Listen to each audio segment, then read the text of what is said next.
Hello. I had myself a little nap, but stuff still happened. So what's up? We're at war? We're not at war. Don't call it a war. All right, the US is just kind of just going bazonkers and doing a lot of dumb shit. For example, renaming the Department of Defense the Department of War. Yeah, haha, Trump, the guy that everybody was like, oh, he's gonna start no more wars, literally is renaming the DoD to the Department of War again. If you didn't know, that was what it was originally called, kind of, and then it's been the Department of Defense.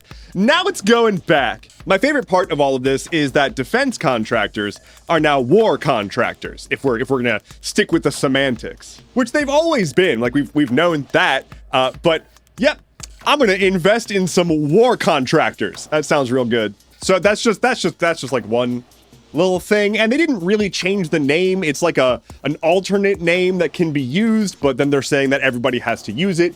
It's a mess, and it's expensive, and it's a huge waste, and it's basically just because Pete Hegseth is insecure. I'm big scary Secretary of War. It's genuinely embarrassing. Except for it's also my nation. Cool. So what's the Department of War up to? Glad you asked. Couple different avenues here. They can really walk and chew bubblegum at the same time because they are both intimidating the people of Chicago and also killing people on boats off the coast of Venezuela. Let's tackle that in order. Chicago. Trump posted a meme of like him invading Chicago with military helicopters. Like posted a picture of a city of which he is the president on fire as he's invading it. They love to say that everything Trump does that's obviously egregious is to troll people. And then when people are like, hey, this is obviously egregious, they're like, ha, see, he trolled them like I said he's doing. It's 5-year-old shit, which is not surprising. Him doing something completely unacceptable and then people saying that's unacceptable, we shouldn't stand for that. That's not trolling, that's just being an ass. Solidarity with the people of Chicago. I'm sorry that this is happening to your city now. I do want to note, though, that it's not like the military is about to roll into the streets of Chicago and burn it to the ground and launch an assault. That's not what's happening here. Trump is a huge weakling and like doesn't actually have the power he keeps asserting that he has, and he just keeps breaking the law and we keep not doing anything about it, but he can only go so far before people would do something about it. So he's trying to toe that line of like, how much can I do? How many headlines can I make? How much red meat can I give to my base before I actually get in actual trouble? Doesn't make it better, doesn't make it okay, doesn't even make it remotely all right. It's still fucking awful. Quit strong-arming cities that don't want your presence there. I don't know. But moving on to Venezuela and the whole situation there, because that's international scale pretty fucking big. Essentially out of nowhere, the US bombed a boat that had left from Venezuela with 11 people on board. Just obliterated it. No warning. The top boys in the US government, Trump, Hegseth, etc., all started to say this is a drug smuggling boat. They said that it had 11 drug smugglers on board and a whole bunch of drugs, which is why they bombed it with military equipment. As with most things with this administration, engaging with the words they're saying on face value is disingenuous. They are lying and they don't care that they're lying. And yet, I'm gonna fall for the trap. That's not how any of this works. The military doesn't get to go after civilians of another country just because we claim they're drug dealers. First of all, they've produced exactly no evidence for this. None. They just said that that's the case. Our government is capable of releasing information and proving their claims, bringing people to court, even if they weren't going to give them their right to a trial. They could at least give any evidence at all, but that's not the case. So yeah, international eyes are on this, and they're like, you just bombed a civilian ship with military personnel. That's a war crime. It doesn't matter.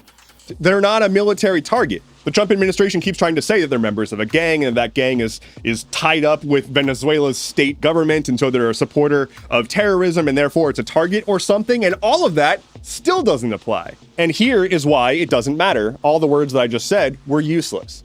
Because JD Vance went on Twitter, and when someone said, hey, that's a war crime, he said, quote, I don't give a shit what you call it. And he's being applauded for this by a lot of people. And I want to talk through that a little bit. Now, I don't really give a shit about this statement. Like, I don't care about the fact that he cursed. I don't care that he's being a bit of a dick. What I care about is the sentiment and what it expresses. It's perfectly in line with how they approach everything. Go right back to the Department of War. They think this is cool and a show of strength. They would happily bomb far more places and then just make up stories about what they bombed to get people to support them in doing more war crimes, because they think that they have the, quote, authority, the absolute authority, that's the term they keep using, to just bomb shit as America. The whole concept of, like, we shouldn't be the world police, gone. Like, they're just saying we have the right to do this because vaguely we can say that they are drug dealers and drugs are dangerous to our society and therefore it's national security. It's cynical and it's just them wanting to be able to bomb shit, mostly so they can distract from how terrible things are going domestically and how not released the Epstein files are. And so with all of that, don't spend time asking questions like, where's the Second Amendment people now? Or where's the small government people now? It was always disingenuous. Where they are is cheering this on because this is what they wanted. This is what they voted for. And like, yeah, it's going to erode their own rights. The government's already talking about how they can try to strip guns from trans people, which is against the Second Amendment. The party who's like, absolutely no infringement whatsoever, ever, is like, how can we infringe just a little bit? And then maybe we'll just crank that up over time. But like, even the NRA came out against that. Like, that's how out of pocket that shit is. Anyway, don't let the government lie to you to create the preconditions of war. We've learned this over and over. We're gonna do it anyway. Like, that's just what humanity does on loop forever, but still. And that's not me being a doomer. That's just history, baby. New record! It's my Mario Party announcer impersonation. ICE has set a record for the largest single workplace raid in the Department of Homeland Security's history. It's the Hyundai LG factory thing. If you haven't heard about this, essentially what happened is there's a factory in Georgia that's currently being set up that's a joint venture by Hyundai and LG. ICE recently raided this factory, which is in the process of being set up, mind you, and arrested hundreds of South Korean nationals who they claim were working illegally. Chained them up, detained them. Just come here real quick, because, working illegally. They are illegally contributing to the economy. Let's back up. And then we'll come back to the whole bunch of people getting arrested and what happened. May of 2022, Governor Brian Kemp of Georgia is announcing the largest economic development project in the state's history. This project? A battery factory owned by Hyundai and operated, which would employ people in the area, but, set up by a foreign company. For the past few years, they've been building this facility, they've been setting it up, and people from Hyundai, from South Korea, where Hyundai is, have been coming over and setting it up. But here's the thing. Working in the United States, it sucks. And not only does it suck to just be a worker in general, but working here as somebody who doesn't live here is very confusing. Working here as someone who does live here is confusing too. Like navigating healthcare plans, if you even get one. I digress. Point being, there's a whole bunch of different ways to be here to work. But ICE reportedly got a tip that shit was going down at this factory, so they went and raided it, arrested hundreds of South Korean workers who they claim were here illegally on visas that either expired or didn't cover the scope of the work they were doing. So it's not even that they are here illegally. It's not like Hyundai smuggled in a bunch of illegal immigrants and had them doing slave labor. They're literally just here on visas, and some of the visas were they didn't check the right box or something to that effect. Now, could it be a systemic thing and the company's just trying to skirt paperwork? Absolutely. That happens, and most of the time it doesn't matter because countries are not trying to kick out foreign investment because they want to go after people because they're racist. That is not what usually happens. Sorry, it is truly getting to be too ridiculous to even talk about. Where we are now, the people who were detained by ICE have largely been sent home. The South Korean government, the president actually got involved directly and was like, hey, what the fuck? They got a plane chartered, people got on the plane, they went home. So that's mostly settled. But South Korea made a commitment to invest hundreds of billions of dollars into America, and this was part of that. And ICE essentially just came in and took a big dookie all over it. And now they're like, what's going on? Are we really doing this investment, or is it not worth our time? So thanks, ICE. You literally just cost a bunch of people from Georgia their future jobs. Because it turns out after a factory gets built, they hire people from around the factory. Weird. Oh, speaking of jobs, we got the jobs report, and it fucking sucked. The job reports for August came out. Expectations were already pretty low. We expected around 75,000 new jobs, and got 22,000. 22. Just 22 jobs. 22,000. Very abysmal. The previous 2 months also got adjusted. June now had job loss, which is the first time that has happened since Trump's previous term when COVID broke out. I also want to note that as people have been poring over the data and the jobs reports and all the economy stuff, wouldn't you know it, black women are affected by an outsized degree on all the job losses. Hundreds of thousands of black women have left the workforce and have not been able to return or were laid off. And it's way more than any other demographic by population. Maybe all that anti-DEI stuff has, misplaced values. You may recall that the last time that a jobs report came out, the numbers were so bad that Trump actually fired the head of the bureau that puts out the numbers. Unfortunately for him, again, he's a shitty president and doesn't know what he's doing. And telling people that they are not hungry only lasts so long. But moving on, I never said anything that I've ever said. That's my RFK Jr. impersonation. I'm not doing the voice. RFK Jr. is a well-documented anti-vaxxer whose own family and a global coalition of medical experts call a threat to humanity. So anyway, the Director of Health and Human Services, RFK Jr., had a hearing in the Senate recently, and it was bizarre. Here's how basically every conversation between him and a senator went. First, the senator would be like, hey, you said this thing, and it sucks. To which RFK would be like, I didn't say that. You made that up. And the senator would be like, nah, I've got it right here. I've got a transcript. It's on video. To which RFK was like, no. And also, you're the problem, and I'm the solution. And anyone who believes you is wrong, and everyone should believe me. End hearing. It was basically back and forth with senators being like, you're inept, and him being like, nuh-uh. But for real, he essentially just sat there and denied that the COVID vaccine was effective, or at least hemmed and hawed about it, as opposed to being like, yes, obviously the data shows that. And then he was like, I'm not an anti-vaxxer, and then he tried to downplay the fact that he continuously tries to link SSRIs to murders. He just said a whole bunch of crazy bullshit, which is completely par for the course. It's RFK Jr. A bunch of medical organizations are calling for him to step down.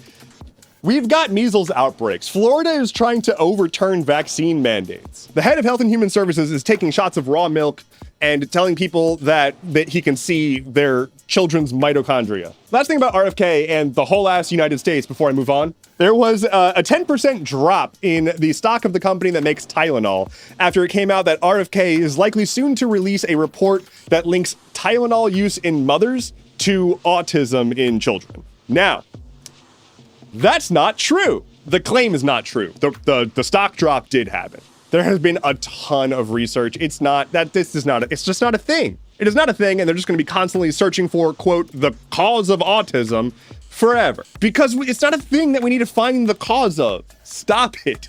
It's not how this works. I'm so tired of having to say that's not how this works. Just be competent a little bit.